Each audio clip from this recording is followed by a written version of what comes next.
Hello friends, welcome back to our channel Tamil Business Ideas.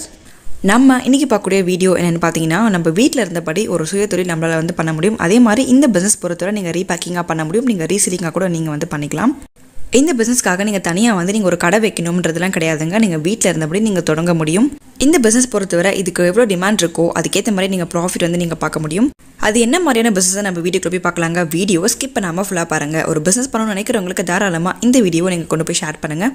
நம்ம சேனலுக்கு இப்போ தான் நீங்கள் ஃபர்ஸ்ட் டைம் வரீங்க, இன்னும் சப்ஸ்கிரைப் பண்ணலாம், சப்ஸ்கிரைப் பண்ணிக்கோங்க ஃப்ரெண்ட்ஸ். அதே மாதிரி கூடவே இருக்கிற பெல் ஐகானையும் கிளிக் பண்ணிக்கோங்க. அப்போ தான் நாங்கள் போடக்கூடிய வீடியோஸும் உங்களுக்கு மிஸ் பண்ணாமல் தொடர்ந்து நோட்டிஃபிகேஷன் வரும். ஸோ தட் நீங்களும் எங்களோட அப்டேட்ஸ் எல்லாமே மிஸ் பண்ணாமல் பார்க்க முடியும். ஓகே, இப்போ வாங்க நம்ம வீடியோக்குள்ளே போகலாம். இன்றைக்கி நம்ம பார்க்கக்கூடிய ப்ராடக்ட் என்னென்னு பார்த்தீங்கன்னா, broken almonds and then cashew. அதாவது நம்ம ஸ்ப்ளிட்டாக இருக்கக்கூடிய ஆல்மண்ட்ஸ் and then cashew பற்றி தாங்க பார்க்க போகிறோம்.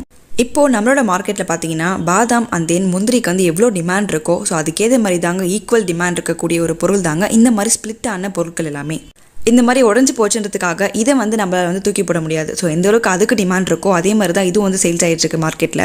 நம்மளோட பிஸ்னஸ் கான்செப்ட் என்னென்னு பார்த்தீங்கன்னா, நம்ம இந்த மாதிரி broken and then ஸ்ப்ளிட்டாக இருக்கக்கூடிய ஆல்மண்ட்ஸ் and then cashew நம்ம சேல்ஸ் பண்ண போகிறோம். ஸோ ஹோல்சேலில் பல்காக வாங்கிட்டு நம்ம அதை ரீபேக்கிங் பண்ணி நம்ம சேல்ஸ் பண்ண போகிறோம். இந்த பிஸ்னஸ் பொறுத்தவரை உங்களுக்கு ஜஸ்ட் ஒரு பையிங் அண்ட் செல்லிங் மாதிரி தாங்க இருக்கும். அதாவது ஒரு ட்ரேடிங் மாதிரி நீங்கள் பண்ண போகிறீங்க. நீங்கள் வீட்டில் இருந்தபடி நீங்கள் பேக் பண்ணி நீங்கள் சேல்ஸ் பண்ணிக்கலாம். கஸ்டமர்ஸ் எப்படி கேட்குறாங்களோ அந்தளவுக்கு நீங்கள் பேக்கிங் கொடுத்து நீங்கள் சேல்ஸ் பண்ண முடியும். இந்த பொருளை நீங்கள் பேக்கிங் பண்ணுறதா இருந்ததுன்னா நீங்கள் ஒரு 100 கிராம் பாக்கெட்டு, ஒரு 50 கிராம் பாக்கெட்டு, ஸோ 1 கிலோ இந்த மாதிரி நீங்கள் ஒரு 1/2 கிலோ இந்த மாதிரி பேக்கேஜ் நீங்கள் பேக் பண்ண முடியும். ஆனால் இந்த மாதிரி பேக்கிங் பொறுத்தவரை எல்லா இடத்துலையும் ஒரே மாதிரி தேவை இருக்காது இல்லையா. ஸோ ஒரு சில இடத்துல பல்காக கேட்பாங்க. அதாவது ஒரு மூட்டை கணக்கில் எப்படின்னா ஒரு 5 கிலோ கொடுங்க, ஒரு 10 கிலோ கொடுங்க அப்படின்ற மாதிரி கேட்பாங்க. ஸோ அந்த மாதிரி இடத்துக்கு நீங்கள் அந்த மாதிரி அமௌண்ட்டில் நீங்கள் சேல்ஸ் பண்ண முடியும். இந்த பொருளை எங்கெல்லாம் கொண்டு போய் சேல்ஸ் பண்ண முடியும் பார்த்தீங்கன்னா, நீங்கள் பேக்கெட் பண்ணி நீங்கள் சேல்ஸ் பண்ணுறதா இருந்ததுன்னா எல்லா விதமான கடைகளுக்கு நீங்கள் போய் அப்ரோச் பண்ணுங்கள். சூப்பர் மார்க்கெட்டாக இருக்கட்டும், உங்கள் ஏரியாவில் ஒரு சின்ன கடையிலேருந்து ஒரு பெரிய கடை வரைக்கும் எல்லா கடையும் நீங்கள் டார்கெட் பண்ணுங்கள். அடுத்து பார்த்தீங்கன்னா, உங்கள் ஏரியாவில் இருக்கக்கூடிய பேக்கரி, ஐஸ்கிரீம் பார்லர், அந்த இந்த ஜூஸ் பார்லர், ரெஸ்டாரண்ட், ஸோ இந்த மாதிரி இடங்களை நீங்கள் டார்கெட் பண்ணுங்கள். இது மட்டும் இல்லாமல் நீங்கள் ஈவன் ஆன்லைனில் கூட நீங்கள் சேல்ஸ் பண்ண முடியும். உங்களுக்கு ஆன்லைன் நிறைய பிளாட்ஃபார்ம்ஸ் இருக்குது. ஸோ அந்த மாதிரி இடங்களை நீங்கள் அப்ரோச் பண்ணுறப்ப மக்கள் டேரெக்டாக உங்ககிட்ட வாங்க முடியும். ஓகே, இப்போ இந்த பிஸ்னஸ் பொறுத்தவரை நமக்கு எவ்வளோ ப்ராஃபிட் கிடைக்கும், இந்த பிஸ்னஸ் மூலமாக நமக்கு என்ன லாபம் அப்படின்றது பார்க்கலாங்க. இப்போது நீங்கள் இந்த பொருள் நீங்கள் ஹோல்சேலில் வாங்குறீங்கன்னா ஸோ இதோட ரேட் உங்களுக்கு எவ்வளோ கிடைக்கும்னு பார்த்தீங்கன்னா, நீங்கள் கிலோவுக்கு நீங்கள் ஒரு 300 ரூபாய்க்கு கிடைக்கும். ஸோ இதோட ரேட் உங்களுக்கு வேரி ஆகும். அதோட குவாலிட்டி பொறுத்து உங்களுக்கு ரேட் வேரி ஆகும். ஒரு கிலோவே பார்த்தீங்கன்னா உங்களுக்கு ஒரு 300 ரூபாலேருந்து ஒரு 500 ரூபாக்குள்ளே சேல்ஸ் ஆகிட்டுருக்கு.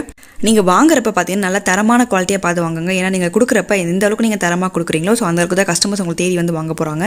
கிட்டத்தட்ட இதோட ப்ராஃபிட் நம்ம எவ்வளோ earn பண்ண முடியும், ஒரு கிலோவுக்கு பார்த்தீங்கன்னா ஒரு கிட்டத்தட்ட ஒரு 600லேருந்து ஒரு 800 நம்ம ப்ராஃபிட் பார்க்க முடியும். அப்படி பார்க்குறப்ப கிட்டத்தட்ட நீங்கள் ஒரு நாளைக்கு ஒரு 10 கிலோ நீங்கள் சேல்ஸ் பண்ணால் கூட நீங்கள் ஒரு 6000 ரூபாய் நீங்கள் லாபம் பார்க்க முடியும். குறைஞ்சபட்சமாக நான் சொல்லிட்டு இருக்கேன். ஸோ இந்த மாதிரி நீங்கள் எந்த அளவுக்கு நீங்கள் சேல்ஸ் பண்ணுறீங்களோ அந்த அளவுக்கு நீங்கள் லாபம் பார்க்கலாம். கண்டிப்பாக இது ஒரு நல்ல பிஸ்னஸ். நீங்கள் எடுத்து தாராளமாக பண்ண முடியும். ஃபர்ஸ்ட் உங்கள் கம்பெனி நீங்கள் ரெஜிஸ்டர் பண்ணிக்கோங்க, ஜிஎஸ்டி எடுத்து வச்சுக்கோங்க. கண்டிப்பாக இது ஒரு ஃபுட் லைசன்ஸ் உங்களுக்கு தேவைப்படும் ரீபேக்கிங் பண்ணுறது மூலமாக. இதோட ஹெல்த் பெனிஃபிட்ஸ்க்காகவே மக்கள் இதை அதிகமாக பயன்படுத்தியிருக்காங்க, அதிகமாக வாங்கவும் செய்வாங்க. ஸோ கண்டிப்பாக இந்த பிஸ்னஸ் பொறுத்தவரை உங்களுக்கு லாஸ் அந்த அளவுக்கு இருக்காது. இந்த பிஸ்னஸ்லேயே உங்களுக்கு நிறைய டைப்ஸ் இருக்குது. எப்படின்னு பார்த்தீங்கன்னா, ஸ்ப்ளிட் பாதாம், ஸ்ப்ளிட்னா உங்களுக்கு 2 பிளந்திருக்கும். ஸோ ப்ரோக்கன்னா உங்களுக்கு மேலேயும் கீழே மாற்றி பிளந்திருக்கும். ஸோ இந்த மாதிரி உங்களுக்கு நிறையவே இருக்குது. இதே மாதிரி உங்களுக்கு ஃப்ளேக்ஸ்ன்னு கேள்விப்பட்டிருப்பீங்க, செதுக்கிற மாதிரி இருக்கும். ஸோ அந்த மாதிரியும் உங்களுக்கு சேல்ஸ் ஆகிட்டு இருக்குது. ஸோ மார்க்கெட்டில் அதுக்கும் ஈக்குவல் டிமாண்ட் இருக்குது. இந்த மாதிரி பொருட்கள்லாம் அதிகமாக எங்கே தேவைப்படும்னு பார்த்தீங்கன்னா, ஒரு டாப்பிங்ஸ்க்காக, ஒரு டெசர்ட் ஐட்டமில் நீங்கள் ஆட் பண்ணுறதுக்காக யூஸ் பண்ணிட்டு இருப்பாங்க. ஸோ அந்த மாதிரி இடங்களை கூட நீங்கள் டார்கெட் பண்ண முடியும். இதோட பேக்கிங்க்கு உங்களுக்கு என்னெல்லாம் பொருட்கள் உங்களுக்கு தேவைப்படும்னு பார்த்தீங்கன்னா, ஒரு பேக்கிங்காக உங்களுக்கு ஸ்டாண்டப் பவுச்சஸாக இருக்கட்டும், ஜிப்லாக் பவுச், இந்த மாதிரி உங்களுக்கு நிறைய பவுச்சஸ் இருக்குது. ஸோ அந்த மாதிரி நீங்கள் வாங்கிக்க முடியும். இது மட்டும் இல்லாமல் உங்களுக்கு பேக்கிங்காக ஒரு மிஷின் இருக்குங்க இல்லையா. ஸோ ஹீட் சீல் மிஷின் நீங்கள் கேள்விப்பட்டிருப்பீங்க. அந்த மிஷின் இருந்தாலே போதும், நீங்கள் ஹீட் சீல் நீங்கள் பேக் பண்ணிக்க முடியும்.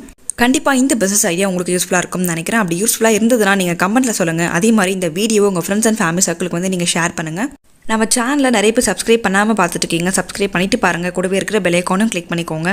அடுத்து ஒரு பிஸ்னஸ் வீடியோ கூட நம்ம மீட் பண்ணலாம். எல்லாருக்கும் பை. வீடியோவை ஸ்கிப் பண்ணாமல் ஃபுல்லாக பார்த்த எல்லாருக்கும் தேங்க்யூ.